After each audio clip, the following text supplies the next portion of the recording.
এই দেখতে দেখতে বেবিলনের প্রথম থেকে যেদিন থেকে এই বেবিলনের পিকনিক এবং উৎসব শুরু হয়েছে তখন থেকে আমি উদ্বোধনীতে আসি। আলহামদুলিল্লাহ যখন আসছি তখন সবগুলি চুল কাঁচা ছিল, এখন সবগুলি চুল পেকে গেছে। তো এই দিনটার জন্য আমিও আপনারা যেমন অধীর আগ্রহে অপেক্ষায় থাকেন, আমিও থাকি যে সবার সাথে একটা দিন সবাইকে একত্রিত পাবো। সবাইকে তো একত্রিত আমরা পাই না, পাই না, তাই না?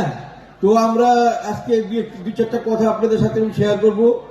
গত বছর 2025 সালের আমাদের ব্যবসা খুব ভালো যায় নাই, অর্থাৎ আমরা যে টার্গেট করেছিলাম তার 60% আমরা অ্যাচিভ করতে পারছি।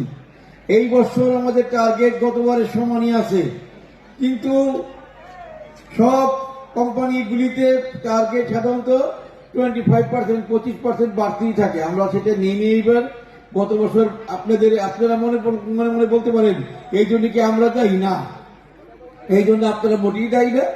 এইটার জন্য আমাদের বৈশ্বিক বাজার এবং অন্যান্য ক্রিয়াকলাপ, আমাদের মন্ত্রের শক্তি আপনারাই। আমাদের কোনো আলাদা, আমি অনেক সময় যারা আমাদেরকে অনেক পুরাতন আছেন শুনছেন যে আমাদের কোনো ব্যাংক নাই, কিন্তু আমাদের ব্যাংক আছে সামনে।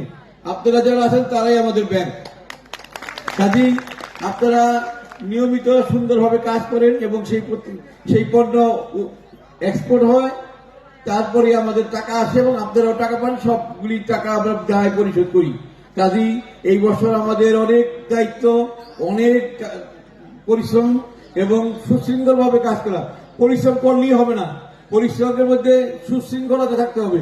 সুশৃঙ্খলভাবে আমরা কাজ করলে আশা করি আমরা সফলতা লাভ করবো।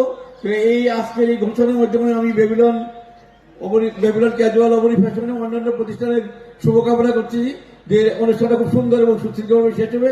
আপনারা সবাই এনজয় করবেন। ধন্যবাদ।